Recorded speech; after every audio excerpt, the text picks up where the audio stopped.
1 second. I have a cat attack. Hey, little fur ball with some claws, bite and maul, maul, maul.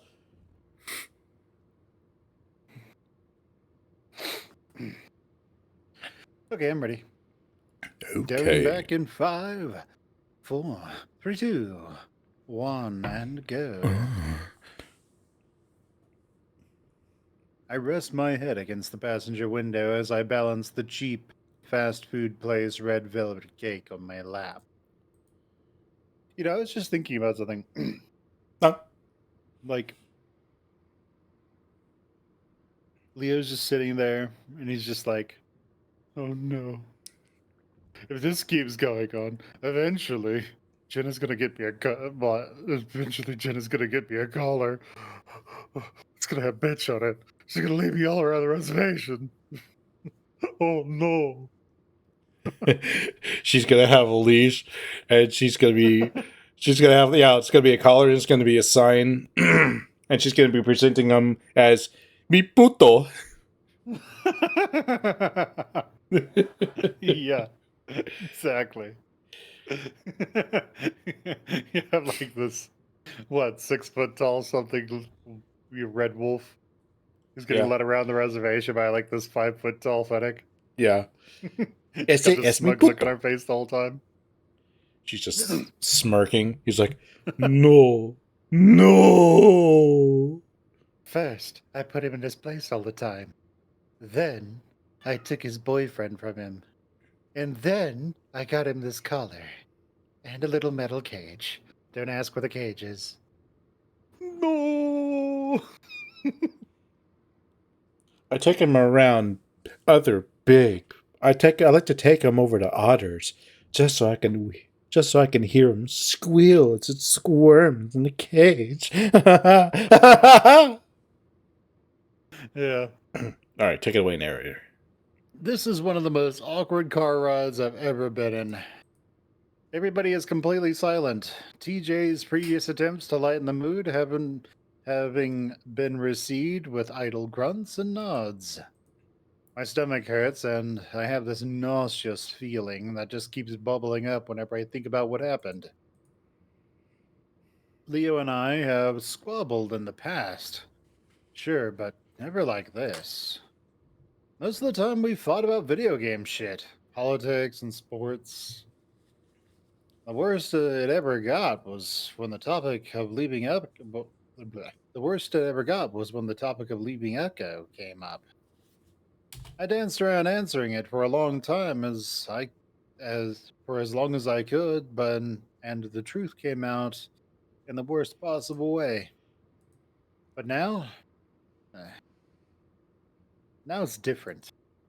I never felt such contempt for him before, like I did when he was when he was pressed against me, interrogating me like I belonged to him. He probably thought I'd just bend over against the crane machine for old time's sake. Watching him from the corner of my eye now, I keep seeing him. I keep. I see him trying to keep his ears up, but they keep pinning back down. I'm stuck in this shitty feeling of being pissed at Leo and ashamed of myself. He shouldn't have acted that way, but I know I just hurt him in a manner that I haven't done in a long time. Being stuck in a car with someone who is thinking about you and you're thinking about them, and you're both hurting. It's hell. I really wish I brought my headphones. I stare. I stare out the window as we roll down the first dirt road into Echo. Every street, every corner, every trailer, and every tree has a memory attached to it. There in the middle of the dusty parking lot that belonged to the corner market is a tiny stand. That used to be where I'd get ice cream after begging for $1 from my parents. It's crumbled and boarded up now, the paint peeling off in tiny chips. And there, in front of Duke's house, is a big flat rock that Jenna was standing on when she told me she was going to run away from home. I can still remember almost exactly how she was silhouetted against the red sunset behind her. And the old train yard where I kissed Leo for the first time after staying up all night at our first real party. I looked over at Leo. He's got a hand on the wheel, glancing up at the rearview mirror occasionally. He hasn't so much as looked at me since the family plex. Though I see him staring at Jenna now. She catches his gaze, somehow returning it with an even more curt look. Carl probably still isn't even awake yet. Do you have a plan if he doesn't answer the door? I'll call him then. And what if he doesn't answer his phone? Will you shutter the window too? Theo's muzzle pulls into a snarl. I hear him mutter something I can't quite discern. He shifts he shifts focus back to the road, his knuckles tight against the steering wheel. TJ gives another go at trying to fill the silence. Well, I don't think this will go too badly. It's just like we're hanging out again. Nothing wrong with that. I agree, TJ. Though I do think this is perhaps a bit poorly planned. It should be an alright time. I haven't been to Carl's in so long. The Carl. The coral starts Yeah, to they're all- turn around. It's cracked, displayed for the whole world. You see, this is Adventure Time. Carl is the car instead of just the dog. Don't ask how we got into it. Just riding inside of him. He just opens up the side of his door like it's like a That DeLorean. wasn't how he got in. Do you Yeah, we came in remember? through the trunk, the junk, Yeah. the junk. And Finn, or whatever his name is, just looked horrified.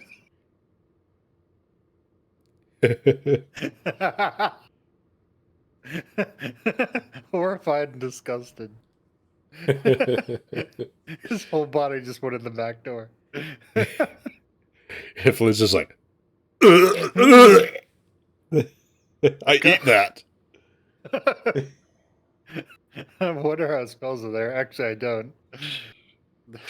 like weed. The car starts slowing down, and I snap out of my daydreaming to look up, knowing that we definitely weren't at Carl's house yet.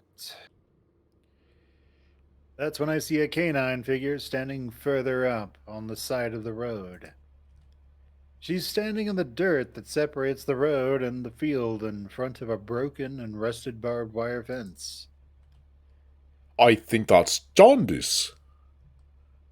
I look over at Leo and he seems concerned. His brows furrowed as he carefully steers the car right up next to the coyote. I can see why.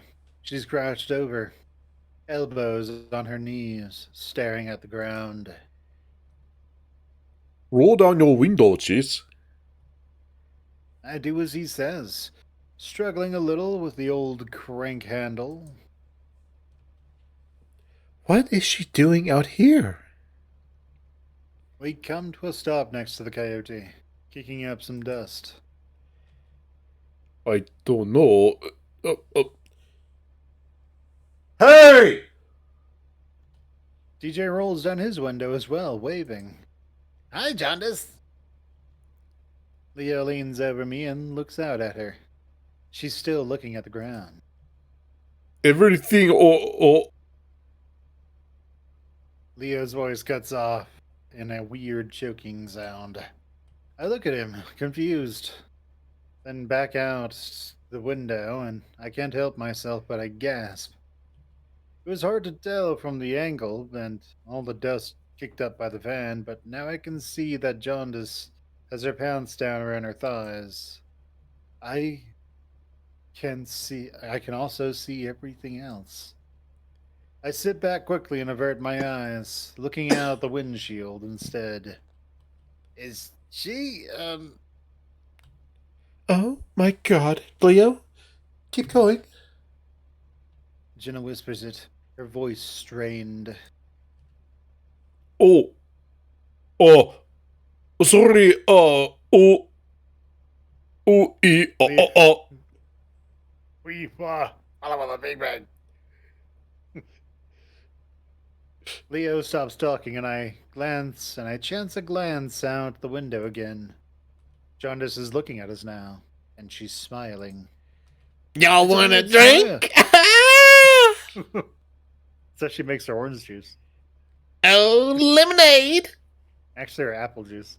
It's like a When I worked in lemonade. a when I worked in a hospital, we used to call that the devil's apple juice. Don't drink the devil's apple juice. You. You don't want it.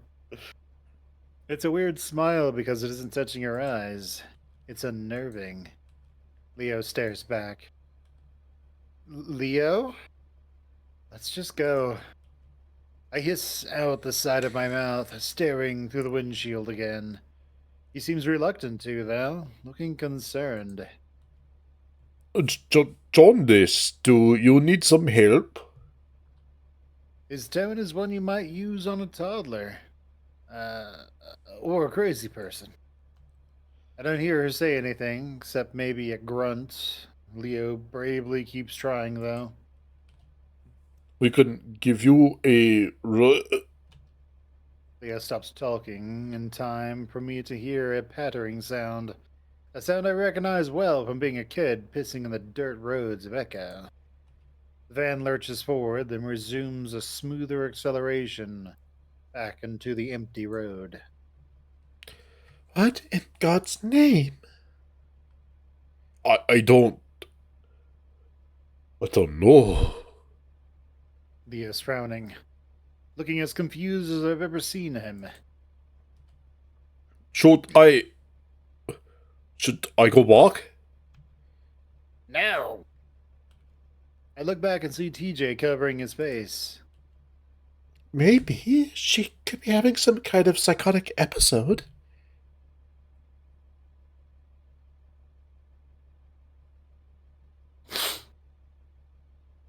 Maybe she just really had to go. I'm like that after a ton of caffeine sometimes. TJ, I'm fairly certain you haven't peed yourself in front of anyone since Miss Mueller's Thanksgiving play. And you certainly weren't smiling at the audience while you were at it. Please don't talk about that right now. I don't think so. Did you see the way she looked at me?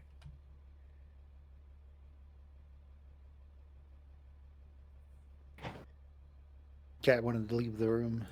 Ah. She was probably just on something. Isn't everyone? No, she doesn't do stuff like that. Well, maybe she does. You never know with people.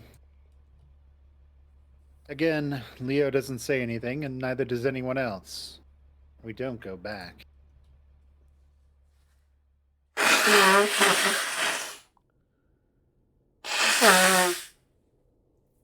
Pardon, had to blow my nose. That one kind of sounded like he just farted really loudly. I just didn't want to burp and taste it, you know? Mm-hmm. Why waste it? I had to waste that one. Yeah. And he's not here. Leo stabs the doorbell again, frustration etched across his face. I shift the red velvet cake in my grasp, trying to hold both it and the Lucha figurine. Not really wanting to do more shopping after the incident, Jenna, TJ, and Leo had just bought Peyton fast food as quote-unquote gifts. Carl doesn't get out to Peyton much, so the three took it upon themselves to buy from three different locations. Leo got a couple of large and juicy vegan burgers. TJ got those tofu tacos that are made from nacho cheese chips, and Jenna got him a bread bowl. I squint, trying to look through the frosted glass on the side of the window. Maybe he's getting high. He should still be able to hear. I mean, maybe he just doesn't want to. TJ holds up his phone. He's not answering his phone either. Leo knocks on the door hard, his biceps bulging. I could be studying, Chase could be finishing his project, and you and Flint could be at work right now. Instead, we're doing this. Flynn leans back against his truck a couple of yards away, briefly canting his head in Jenna's direction as his name is mentioned. You know, I may be remiss to mention this, but you all are 6 shades extra bitchy today. Leo stands back, falls on his waist as he takes a deep breath. His eyes have a sheened, bleary quality to them. Anytime Jenna speaks, it seems like he is wrought to near twitching levels of anger. All of Leo's plans to bring everyone together have had the opposite effect so far. Do they lock their windows? What? Leo growls. It's not like we're breaking in. DJ's ears pin back, a frown on his face. The wolf puts fist to his forehead, closing his eyes. I think he's just asleep, and it shouldn't be too hard to just get in there and wake him up. I look over at the side of the house and see a window well. I point at it. What about that? Too small. I could probably fit. She hops off the front porch and crouches next to the window, pushing at it. Wait, there's a security sticker here. Jenna hesitates, then pushes at the window again, but it doesn't budge. There's that bulge again. Doesn't budge. Locked. It doesn't budge and it doesn't bulge either. So it's good glass. I think it would prefer a little bit of TJ action, if you know what I mean. Then it would start bulging all over the place. Are you sure you're not into TJ? I think we've already done this. You can watch our extra special Our spicy video. spicy video. Locked. Then try the one above it. It's too high. I think this is going a little too far. I'll boost you up. Think you're strong enough for that? Well, you look like you've lost weight recently. Jenna turns, giving me a quizzical expression. Smooth. What the fuck am I, jaundice? And what are you looking at? Are you looking at my hips again? These hips. Bum, bum, bum, bum, bum, bum, bum, bum, bum, bum, bum. She shakes them back and forth. It is happening. No! She's shaking my chula. Damn it. No. When the three of us have a room for a convention or something, I'm gonna be the one sitting in the chair. I'm chairbound. No pets on the bed. Oh. She does smile after a moment, looking more bemused than anything. I see her bushy tail flick some behind her. You know, some girls might take that as an insult. Are you one of said girls? No, I get the meaning of your words, and that's where it's flattering, regardless. Yeah, well, good, I guess. What the fuck is happening? Leo looks even more pissed off as realization crosses his face. I set the cake and figurine down on the gravel and move behind Jenna, cupping my paws together in front of me for her foot. Steadying herself with her paws against the wall of the house, Jenna steps into my paws. Slowly I push up, feeling my muscles strain beneath my fur. Fucking hell. This is so fucking stupid. There's a light click, and I see Jenna pushing open the top window with ease. Good. Now I'm going to try to boost you all the way up, alright? Your arm's doing okay? Yeah, Peachy. Her tail flicks again, and I get a mouthful of fur. Sorry. Like we're some kind of cheerleading duo, I shove Jenna as high as I can with both paws. She grabs the ledge, and I feel the weight burden lift as she dangles against the side of the house. Careful, don't fall! And then, just like that, she fell. Right on top of me. You just hear like pots and pans go clanging all over the place. One actually comes out of the window as it just hangs open. Like, it's like that classic sound. Yeah. It's like a whole bunch of Man, metal trash bag or trash bins. yeah. I was reminded like a while ago about, remember on Newgrounds back in the day, how there were flash animations? For those of you who don't know, flash animations were like YouTube videos, but because stuff had to be so compressed, it was a different format that was super duper small comparatively. Yeah. And one had Chrono from Chrono Trigger, and they were running around in the fair in the beginning of the game. Yeah. Chrono was being chased by guards.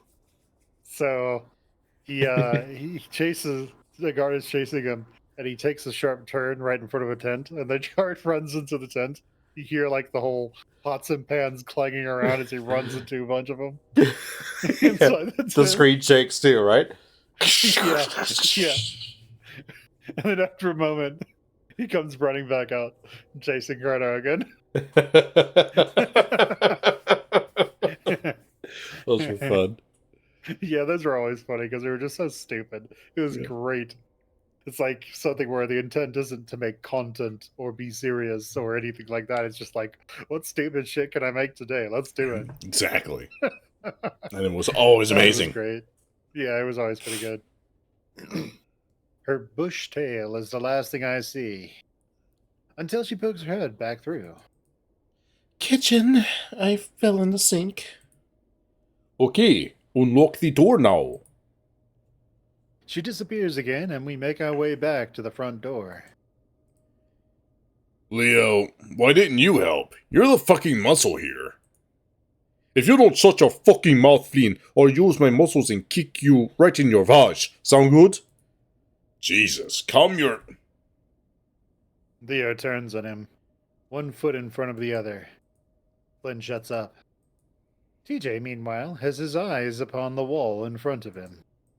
Usually, he's all smiles when we're gathered like this, even though the swearing and crude stuff. Right now, though, his eyes just look sort of vacant, like earlier at the mall. Finally, we hear the door rattling, and it opens. Called his name, but he didn't answer.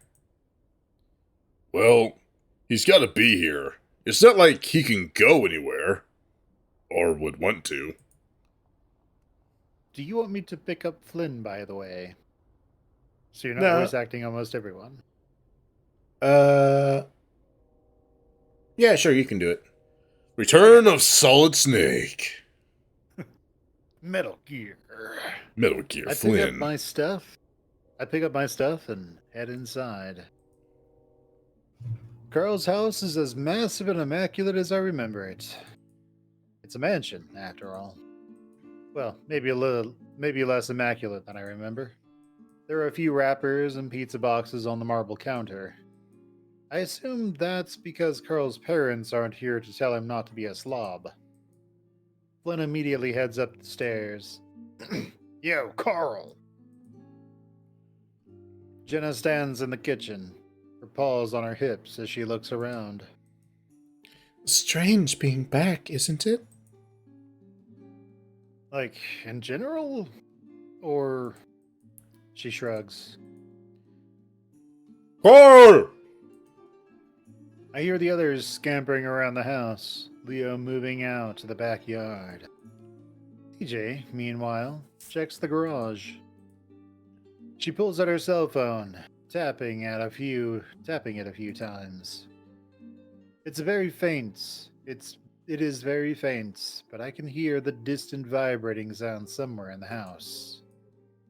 Jenna turns and I follow, stepping past the spacious living room. I didn't know it was possible, but it looks like Carl's parents got an even bigger TV since I was last here.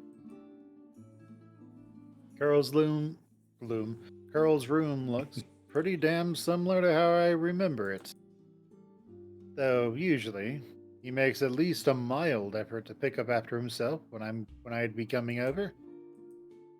There's so much dirty laundry and trash scattered about, I can hardly see the carpet. God. It smells like Leo's glove box in here. Why does it smell like almonds? Oh well.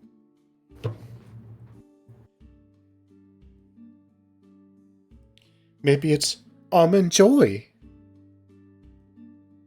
I'll tell you after stream the almond reference. Unless you want me to tell you right now. How X-rated is it? It just has corpses and cum in it. Yeah, tell us now. Alright, so I learned this from a guy who did there's really no nice way to put this. He did corpse extraction for people who live alone and died. So he's like the cleaning crew who would come in. Oh. You know, because, like Old Man Johnson or something who lives alone. Yeah, his neighbors don't see him for a couple of weeks, and so then they call the cops and they do a wellness check, and it turned out he died a few weeks ago. Evidently, cum and rotting corpses smell like almonds. Mm. That's why you can always that is why whenever you have teenage sons, for some reason, the rooms always smell like almonds. Huh. Interesting. Strange. Anyway, Jenna, go for it. The glove box thing? It smells like Leo's glove box in here. Oh, that was the next line. Okay. I wonder why. Jenna gives me a slight, scrunched-nosed look, pauses, then nods acceptingly. She pulls out her phone, calling Carl's number again. This time, the vibration is much closer. A rattling sound audible as the device rattles against a wooden surface. Still, it sounds kind of muffled. It sounds like it's coming from one of his drawers. Ordinarily, I'd be vehemently against rifling through one's personal stuff, but this is a special circumstance. I'm not going to stop you. Jenna starts pulling open drawers on the dresser while I check out the desk, not the desk. I feel guilty doing it, but there is a sort of thrill to be had in snooping about like this. I start stumbling upon old comics that I had given to Carl myself back when we were kids. The corner's dog-eared to all hell. The next drawer looks to be chock full of portable gaming system stuff, including all of his cartridges just scattered about. I remember every day on the bus we'd sit next to Carl to just play, because his parents bought him all the expensive devices. I'd always guilt him into saying that he could play at home whenever he wanted. So he usually let me play the whole ride from Echo to Peyton. Find it yet? I blink, and shake my head, checking the next drawer. No, but. Well, that's a flashlight. A butthole one, too. What? I shut the drawer, trying not to think about it too much. Nothing. Nothing. Don't worry about it. Well, I found it. I spin around, moving to Jenna's side. It looks like she grabbed it from somewhere wedged between Carl's bed and the window. Does it have a lock on it? No, it doesn't. Rookie mistake. Yeah. Carl's parents have been really good about respecting privacy, eh? How fortunate for him. Jenna swipes through to the messenger tab. Though for some reason, she keeps the screen out of sight from me. Her brow raises at something, and she pauses. What? What is it? She quickly shakes her head. Nothing relevant. She returns to tapping about again. I can hear the others still calling out for Carl, so I guess they haven't found him yet. He's probably downstairs in the basement, covered in all kinds of weird stuff that I don't know about in this playthrough. Being possessed by, someone. Again, she is wrought to pause. Are you going to tell me what's up this time? She stares. So, apparently, Carl took a picture last night. Of what is Dick? There's a disconcerting look in her eyes, which tells me that this is different than just another picture of Carl's ass. Okay. She holds up the phone for me to see. It's Carl's dick. I mean, what the hell is that? Carl's glowing. He Down put two, there. He put two googly eyes on it and then moved it and put a red light on it. What the hell? That's not a flashlight. It's a fleshy flashlight. Or is it a fleshy flashlight? Even worse. It's a butthole flashlight that he put two googly eyes on. Now he's pointing it at me. Butthole son, won't you come? And showered away the rain.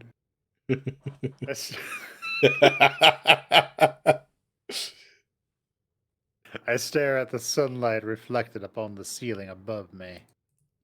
Its pale, golden hue has gradually shifted to a more amber tone as dusk nears. Uh-huh.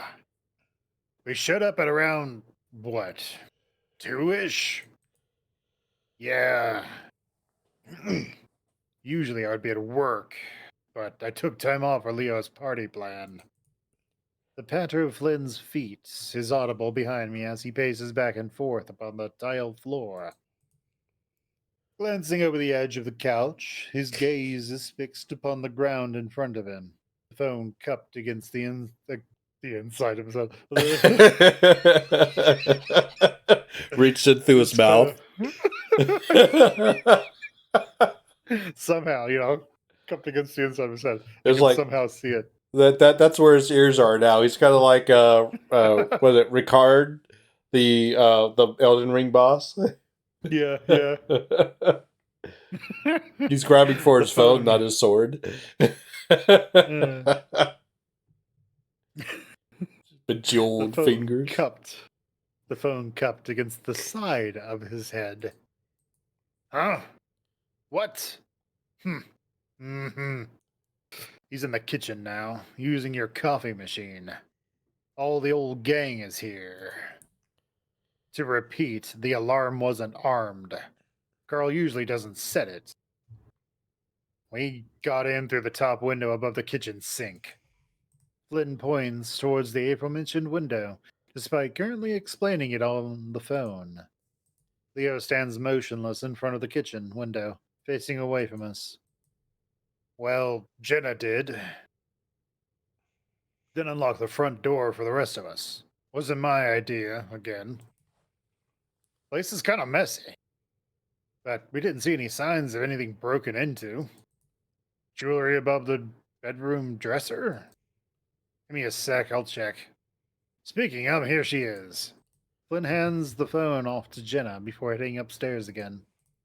She uncrosses her legs and stands up slightly, pausing for a moment as she listens to Carl's father on the other end of the line.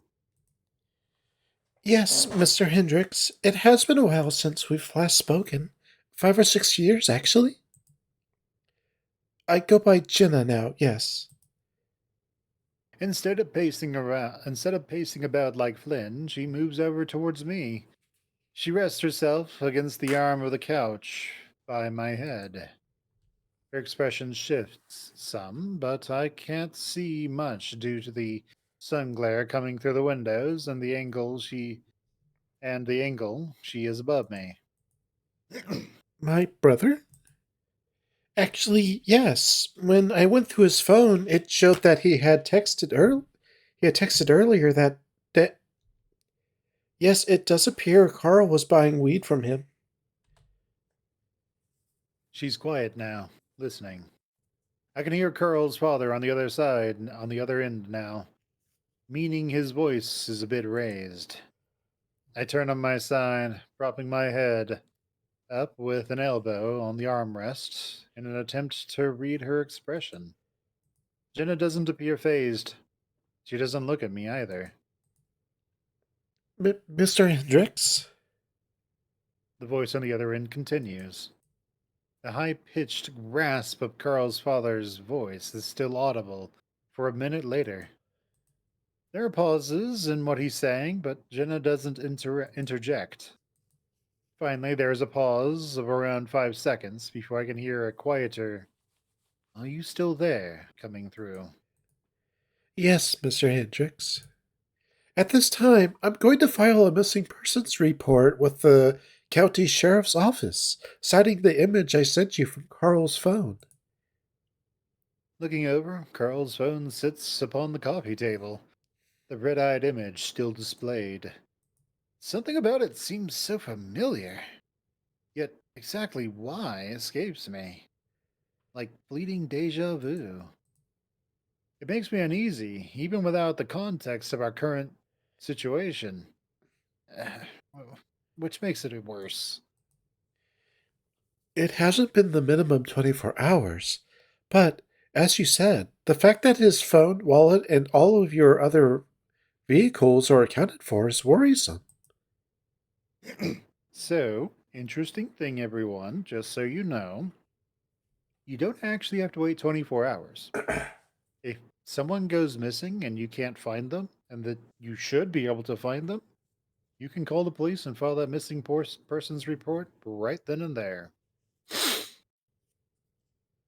If it turns out that literally they are just, I don't know, for some reason hiding in a shrubbery or something, then, mission complete. Why are you over there, Carl? The Knights of Knee are attacking! And we need a shrubbery. But yeah, I mean, if it turns out they find them in like 5 seconds, fantastic. But usually, if someone's missing and there's no good reason for them to be missing, something probably happened.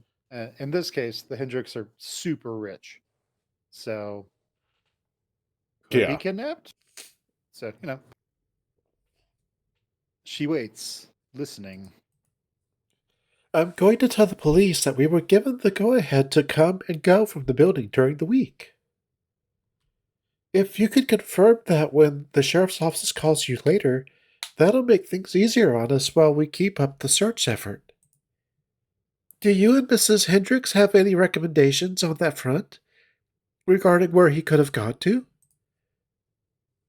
She reaches over and I feel her paw move beneath my tufted chin. Her fingers scritch along my jawline, and my eyes begin to loll. Just scratching Oh, you. we know who the pet is here. Yep. Pet chase. Good author. Good author. Good otter. Good otter. Who's a good otter? I don't know why I'm still so tired. Mm, Mm-hmm. good word. Mm-hmm. I look up at her, though her gaze still doesn't meet mine. She continues to pet me, eventually reaching up to ruffle my head scruff. It rouses me from my lulled state, and I blink up at her. She covers the phone with her free paw, muttering to me.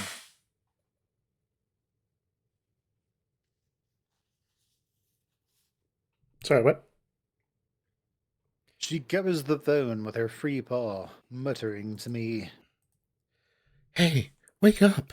Can you go see if TJ made any progress upstairs? Oh, uh, yeah, sure thing. Hearing the telltale thuds of Flynn's heavy-footed gait upon the terracotta stairway, I glance up. He returns, shaking his head. Shit's still there. It's like he just announced it. Shit is still there. Did they hear me? Yes, here. Thank you, Flynn. Jenna nods, seeming to ignore the now strange look the Gila is giving us. I sit upright. I think Mr. Hendricks is giving us some advice of where to look.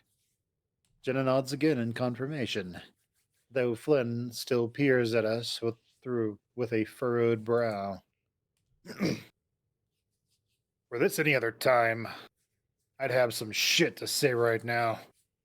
He sighs, nostrils flaring. I lean forward, taking hold of Carl's phone and peering at the image again up close. I'm gonna check out some of his messages myself and see if I can find anything.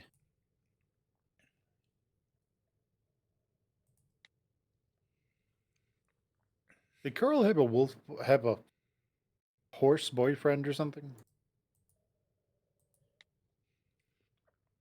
I don't think so.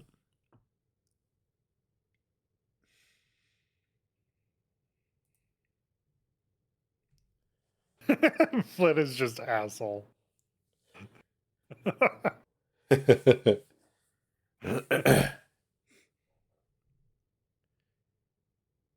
The cell phone is plucked from my grasp. Flynn standing above me. Jenna and I already looked through that. Now you're just wasting time being a snoopy shit. Flynn's emerald gaze briefly flicks to Jenna, then back down to me. Surprisingly, Jenna nods in agreement and motions to the stairs. We've got this, Chase. Like I said, go see how TJ's progress is going. She looks to Flynn with a sort of stern, knowing expression before responding to something on the phone. Well, the convenience store is a few miles from here. Does he usually walk that far? My cheeks burn at the scolding, and I rise to stand. Turning to leave, I can still see Leo standing unmoving in the kitchen. He's like a photograph. Like a photograph. Look at this photograph! He's like a photograph, a still image silhouetted in contrast to the fading sun through the window. This is where my high school English teacher starts to talk about symbolism. Fading sun of our childhood loves. Or some bullshit. It's weird. Usually, Leo is the one who jumps into action with this sort of situation, or at least he did when we were kids. De facto group leader and whatnot. Now, though, since we found out Carl was missing a couple of hours ago, he's been pretty resigned. Hell, Flynn and Jenna have been the ones coordinating everything so far. He glances over his shoulder. first bit of movement I've seen him do in about 15 minutes. I can see his red eyes from here. He's staring right at me. I find myself walking over, despite myself. Flynn and Jenna. Together they are Flinna. Flynn and Jenna, busy talking with Mr. Hendricks over the speakerphone now. I enter the kitchen and approach him. Hey. Yo. A silence lingers between us. So, Carl. Yeah. You know where he might be? Uh-huh. Course. I'm just not telling anybody, cause I like all this quality time we're having here, eh? Leo, this is serious. Jenna's about to call the sheriff. Yeah. Good. Two birds, one stone. He holds up his phone, a notification on the screen that I can't quite read. Got a call from Mariana back at my parents' house. The police were checking to see if I was there. What? My brow raises. I try to study Leo's expression, but he's stony as all hell right now. His jaw is set in a near constant grit. Family Plex got my plates from the security camera.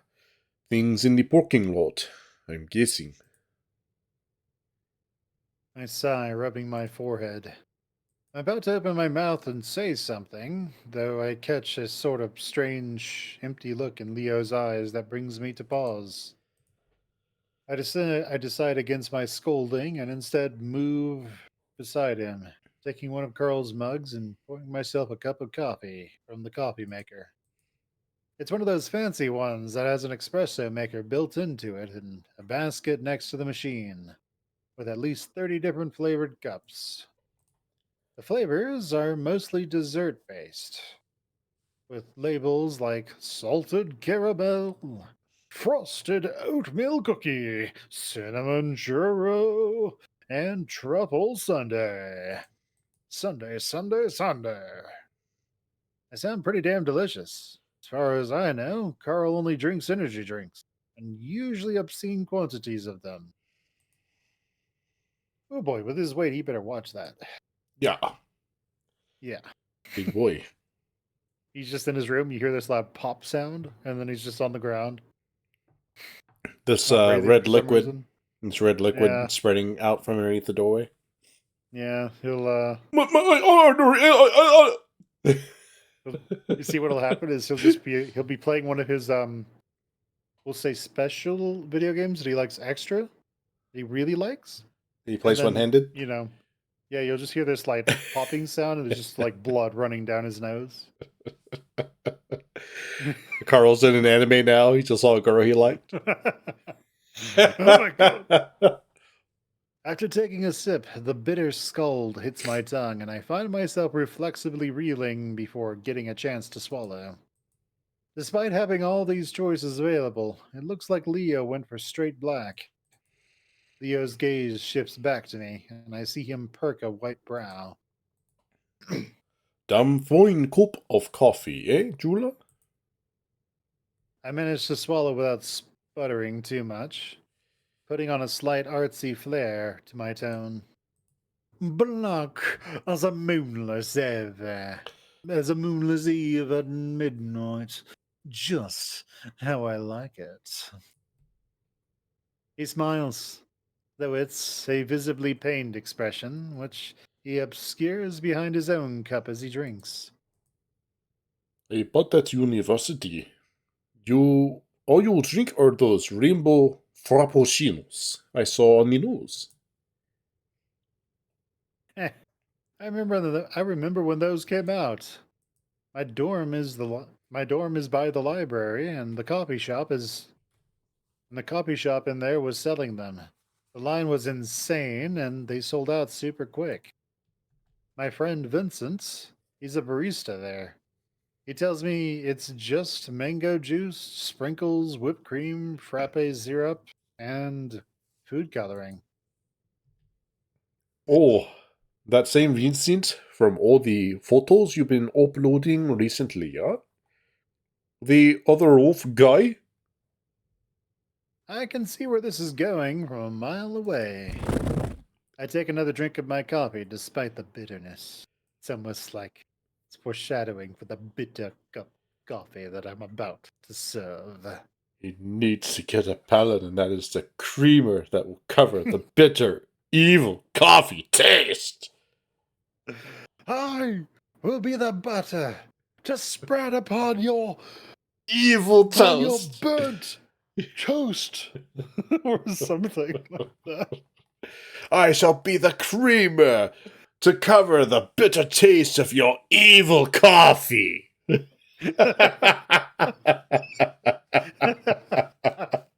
Oh, the Gamers 2 was hilarious. Oh, that was fucking hilarious. I mean, the pictures, they just pop up on my timeline, yeah? I keep seeing them pop up. Yeah, same guy. Ah, I hear ya. There's a pause. I changed the topic. So Vince's dick is huge. Oh no! No! More than mine? Also, you should Oh, see Jenna's. oh, It's made of latex. ah. Are you gonna turn yourself in to the sheriff? Not yet. He responds quickly. Call to find Coral. I think a wolf who's known the horned fucker his whole life can sniff him out better than some overpaid mole cop, eh? We'll be in more trouble if. We'll be more trouble for you if Sheriff Mulco, assuming that's who's still in charge, finds you first. Leo sighs with a frustrated, gravelly rasp, his gaze flicking down to the kitchen floor. You sound like Jenna. Well, she does give the best chin scritches. She calls me goodest boy.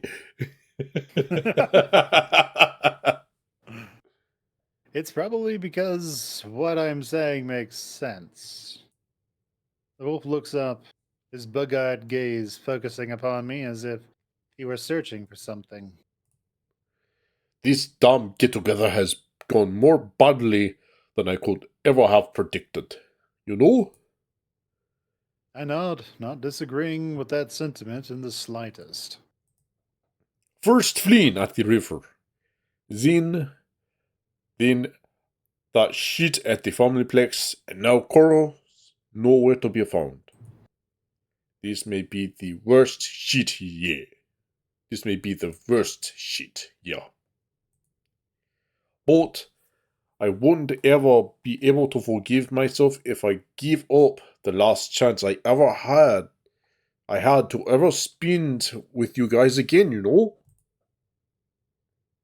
He sets his coffee down, his paws gripping the back of the countertop.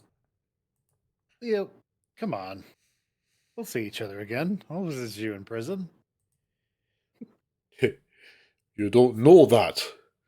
Jenna's moving all the way to the East Coast. TJ out of the country, probably. And you, after what happened at the family plex, you probably don't want to see me ever again either, do you? There's a serious intensity in the cadence of his voice, as if something is practically choking him as he speaks those last few words. The air even feels weird. I think for a moment about what to say, still processing Leo's response. Then the front door gets kicked in, and we hear, FBI, open up! FBI! Looking around, I spot an old black beanie hanging up on the coat rack by the door. I remember something. Carl once told me something back when I said you were becoming too cool for us in high school, with football and stuff. You know, back when you stopped riding the bus and just spent all your time after school at practice with the jock kids?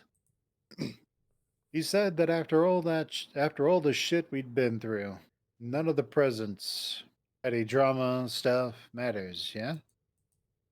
I mean, sure, I'm kind of skeeved, but it doesn't mean I hate you forever. Just hate me temporarily then. I sigh. You still haven't even said sorry or anything, man.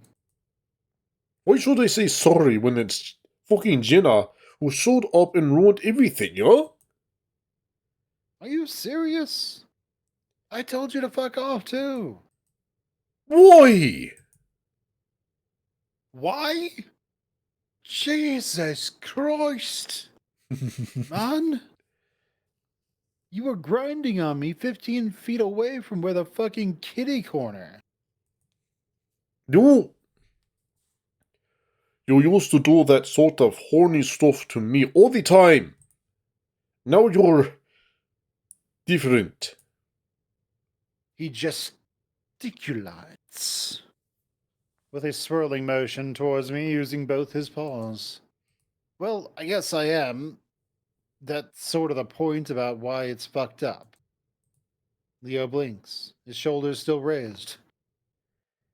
He, be- he begins to speak faster, and with more of his old accent seeping through. You didn't even tell me you were uncomfortable or nothing. Just straight up told me, fuck off. It felt appropriate at the time, man. This is why I didn't want you to leave Echo Otter. It isn't like things were great here between you and I before I left either. Because Jenna got to you. What are you talking about? We had it all planned out. A house, a car, a job, waiting for you at my dad's shop. The life we talked about since we were little. Then Jenna started talking to you all about Pueblo and how to go. To hell with us, hick trash. We're better than them, yeah? Leo? And then she carried you up with that fucking prank! I see his fist shake and instantly know what he's talking about. You broke my phone. You broke my heart, Puchica!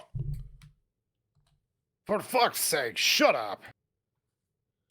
Flynn steps into the kitchen, and I realize I can still hear the faint sound of Jenna on the phone with Mr. Hendricks in the other room. While you two fuckers are having a domestic, Carl's getting reamed by the Mothman. Or whatever the fuck that red-eyed shit is on his phone. Leo steps forward, his jowls curled back into a snarl. Get out of here, Flynn! Surprisingly, Flynn holds his ground. Lizard squeezes his fists against his chest and stomach as Leo approaches, reflexively defending himself in case swung upon. We don't have time for this shit. Leo stares at him hard, his shoulders raised, his fur bristling. Fleo Fleo? Fleo and Flynn flinches some. It reminds me of how Leo acted towards him at the river. I'm starting to wonder if this is how Leo treats Flynn when we're not here. Leo, what the hell are you doing? Calm down, all right? I'm still fuming from what Leo said. But even I know bickering is petty in contrast to the problem at hand. Is the background becoming redder? A solid 10 seconds of silence pass, neither of the two tall figures budging an inch. Finally, Leo steps forward, shoulder checking Flynn hard enough that he stumbles back against the wall. Gonna find Coral myself. Flynn sputters angrily, Leo muttering some string of swears as he heads towards the door. At least tell me where you're going to look so we know where not to go. Leo pauses, his hand on the door handle. Donicott Street to... Huh? Oh, man. I thought you said something to Doing me. his voice. Urgh. I know, it's rough. Donacott Street to Elizabeth Road, south to north. Great. Good luck. The door slams behind me.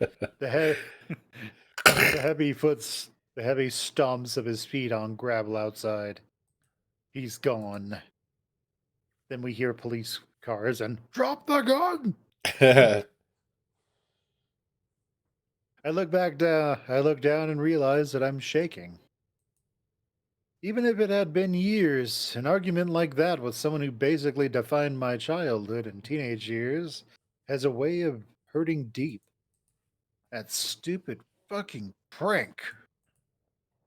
I try to refocus, making my way over to the knocked over Flynn and offering him my paw. You okay, man? He glares up at me for a second and takes my grasp and pulls himself up. The lizard weighs about a ton, though, nearly pulling me down with him. Just go help TJ already. Gonna check the basement again. He dusts off his fronts and begins fiddling with his shirt collar, walking off back towards the stairwell before I can respond. Though, through the window, I can see Leo outside. I just imagine he's like waving his fists around in the air. He's like Asmongold after when he rages about Elden Ring. Just gets up from it after he dies, just starts and falls down on the ground, thrashes about. Like, yeah, that's Elden Ring rage. You go, Asmongold. Come here. I have the other cat in my room now.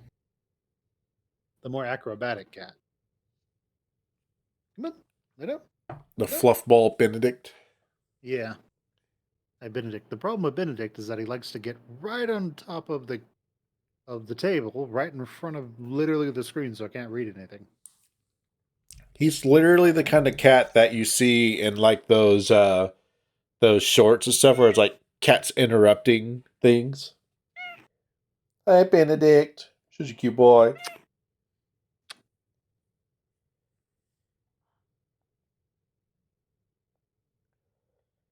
Yep.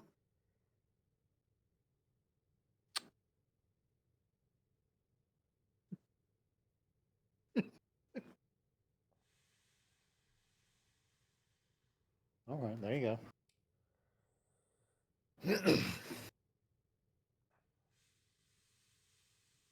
All right, he got his kisses. He's gone now. He left. He's down the road a ways, past his van.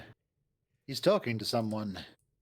I see the figure he's talking to point towards the house we're in. And Leo crosses his arms. Can't be the sheriff already, can it? Moving to the window, I get a closer look, and I can see the figure is a weasel. Duke. Jesus. I haven't seen him in years. I haven't been to church in so long.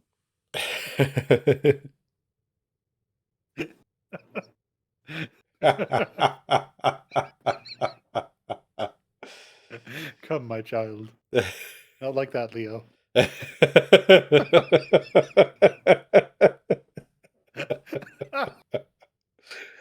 You won't need those tissues.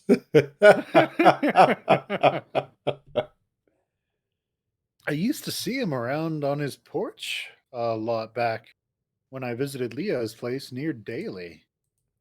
As far as I remember, he was the loner type, occasionally getting involved in civic stuff and the mayor. I have a vague memory of him being married to a younger lady back when I was a kid, but I don't remember seeing her after first grade. His interactions with me were always pretty brief. Not much to judge a personality by. Now, though, he is pointing at the house, speaking loudly, though I can't discern what he's saying. Leo just looks angrier, his tail stiff. Despite the range, I can practically feel the old fellow's gaze shifting, meeting mine through the window. His pointing hand shifts, now aimed directly at me. It's that little bastard. We gotta kill him. I reflexively blink, stepping back. Your chuchula. When my eyes refocus, there's a plume of dust in the air. Duke is on his back in the middle of the dirt road, and Leo is quickly marching back towards his van. What the hell?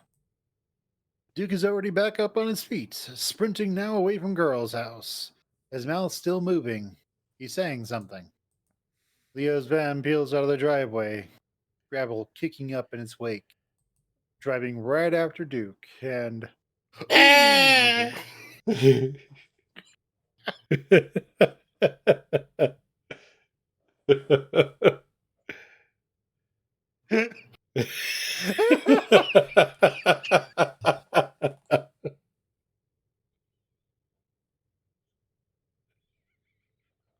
I mean, hey, well, what's taking out a local crackhead gonna, what's that gonna add, right?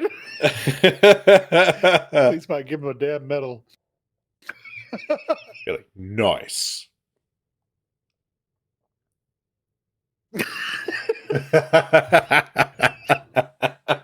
Yeah. Uh, Yeah. Within a few seconds, he's out of sight as well. Jesus.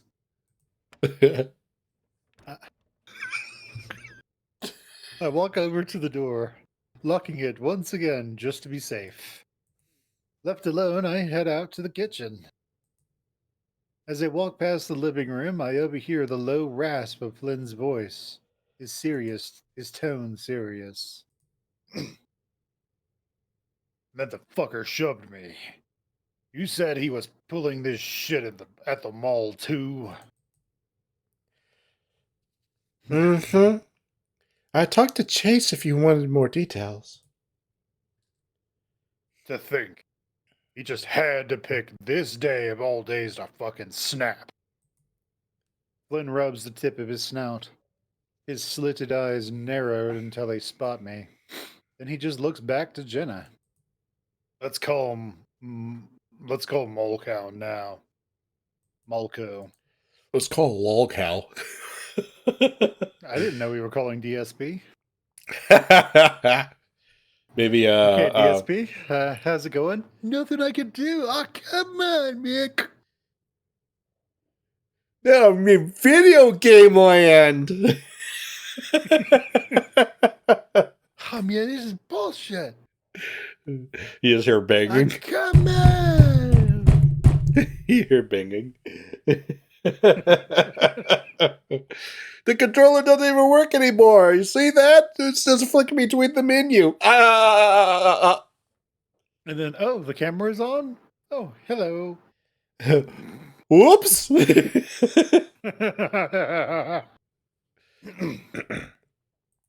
Let's call him Molko now. Right. Flynn begins to dial for the sheriff. Jenna looks towards the door, then to me. We'll talk later, Chase, okay? If you want to, of course. I pause, having been about to head upstairs. Oh, yeah, sure thing. She smiles at me, despite everything. And let's call it here. Okay, sounds good to me. Because I think I just got that hit where the fatigue is hitting me. Yeah. Yeah. Yeah. To everyone, sure. Perdón todos. Estoy enfermo. I'm sick. And just hit me like a truck. Or like Leo. It hit me like Leo when he's mad. Because Chula's abandoned him. Run over the crackhead. All right, I'll see you guys all later. Bye, everyone. Bye, everyone.